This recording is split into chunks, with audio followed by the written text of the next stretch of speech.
I need you to be aware of two special cases that happen sometimes. Certainly not all the time, but sometimes. The first is a case like this. So this is in the no solution section. I hope that's not a spoiler. Let's follow our same set of guidelines. I right now have x's in two different places. I want there to be x's in just one place. So I'm going to add 2x to both sides of this equal sign, and let's see what happens. On the left, the 9 is going to stay. Negative 2x plus 2x is 0. No more x's on that side. Over here, this 2 in front stays. Negative 2x's plus 2x's also goes to 0. No more x's on that side. Now, we didn't do anything wrong. We did exactly what we're supposed to do. But what happened was all of the variables canceled out to 0. That happens sometimes. If that happens, and we're going to now look at what's left. 9 equals 2 is what's left. Now, don't overthink this. Is 9 equal to 2? I don't think so either. So I'm going to make a note that this is a false statement. 9 is not equal to 2. If your variables go away and what's left is false, what that means is there is no solution. It doesn't matter what number you pick for your x. You're never going to be able to make the left and right-hand sides be the same thing. And I hope that makes a little bit of sense, because no matter what number you pick for x, negative 2 times that number is going to be the same thing on both sides of the equal sign. It'll be the same thing here as it is over here. So if I start with 9 equals 2, which isn't true, and then I add or subtract the same amount, I'm still going to end up with something that isn't true.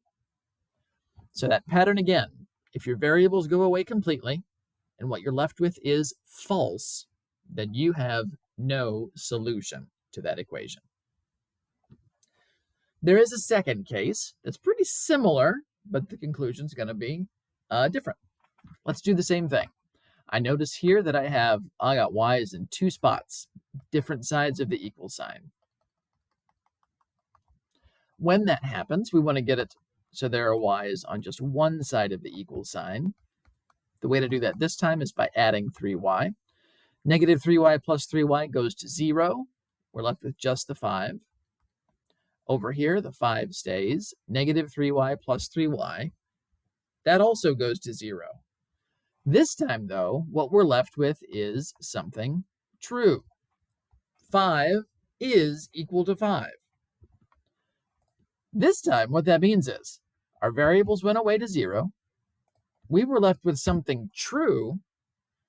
That means that you can actually pick any number you want for the y this time, and you're going to end up with a solution to the equation. Here's what I mean. Pick a number. Now we're just going to check an answer over here. I'm going to pick a number that you probably won't. I'm going to pick a negative 1.4. Okay. So as my example, I'm going to pull up my calculator. I'm going to shrink down the screen a little bit. And let's see what we got. So if I take negative 3, and the number I'm picking, again, you pick any number you want. It doesn't matter what number you pick. I'm picking negative 1.4. Add the 5. Okay, so on the left-hand side of the equation, I get 9.2. Here's what's going to happen. If I put that same number in for the y on the other side, you're going to get the same thing again. There you go. And it doesn't matter what number you pick. If you pick y equals 0, y equals 7, y equals something positive, y equals something negative. Because essentially, both sides of this equation are the same thing. It's a negative 3y, a negative 3y, added to a positive 5, a positive 5. So when your y's cancel away, you basically just have 5 equals 5 every time.